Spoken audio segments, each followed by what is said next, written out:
Это должно было стать их последним прощанием.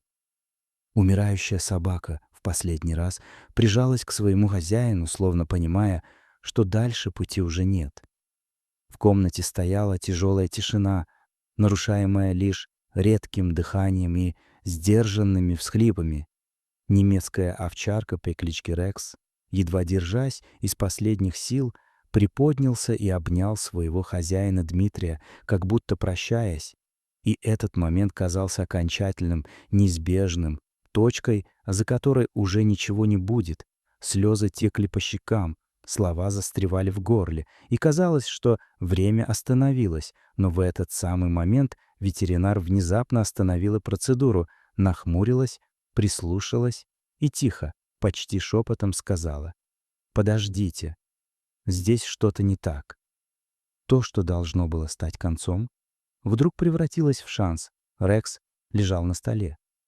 Слабый, почти без движения, Дмитрий держал его за ухо, шептал слова благодарности, прощания, вспоминал все, что было между ними. Но врач заметила нечто странное. Сердце собаки билось не как у умирающего. Оно было слабым, но в нем чувствовалась борьба, словно организм отказывался сдаваться. И она приняла решение остановить усыпление, немедленно начать обследование, не теряя ни секунды. Первичный осмотр показал, что причина состояния не возраст и не естественный уход. Низкая температура тела и симптомы указывали на возможную инфекцию или сильное отравление. Решение приняли мгновенно. Начать лечение без ожидания результатов анализов. Рексу поставили капельницу, ввели антибиотики и препараты для поддержания организма. Дмитрий остался ждать в полном напряжении, в страхе потерять друга и с едва заметной надеждой, которая все еще не угасла. Часы тянулись мучительно долго, каждая минута казалась вечностью. Ночь опустилась незаметно, и ожидание стало невыносимым, но ближе к утру ветеринар вышла к нему и сказала слова, которые он боялся и одновременно надеялся услышать. Он стабилен. У него есть шанс. И в этот момент Дмитрий впервые за все время смог выдохнуть, когда его пустили в кабинет. Рекс уже открыл глаза, слабый, но живой. Он узнал своего хозяина и едва заметно вильнул хвостом. И это стало переломным моментом, после которого началась настоящая борьба.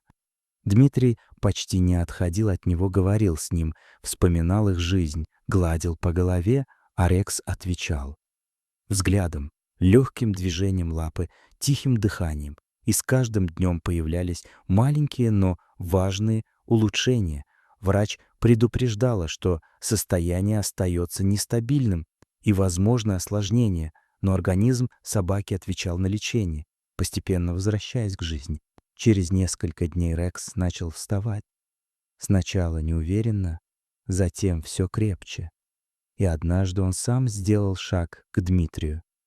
Тот опустился на колени и крепко обнял его, уже не сдерживая слез, потому что это был момент, когда надежда окончательно превратилась в реальность.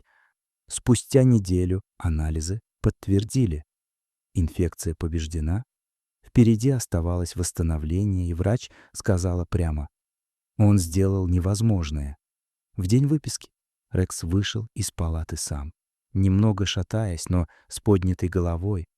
Люди в клинике останавливались, смотрели на него и улыбались, потому что понимали, что стали свидетелями настоящего чуда. На улице их встретил свежий воздух и яркий свет. Дмитрий обнял своего друга и тихо сказал: «Я думал, потерял тебя».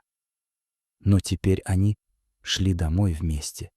И в этот момент он точно знал: каждое мгновение рядом больше никогда не будет обычным, потому что оно стало бесценным.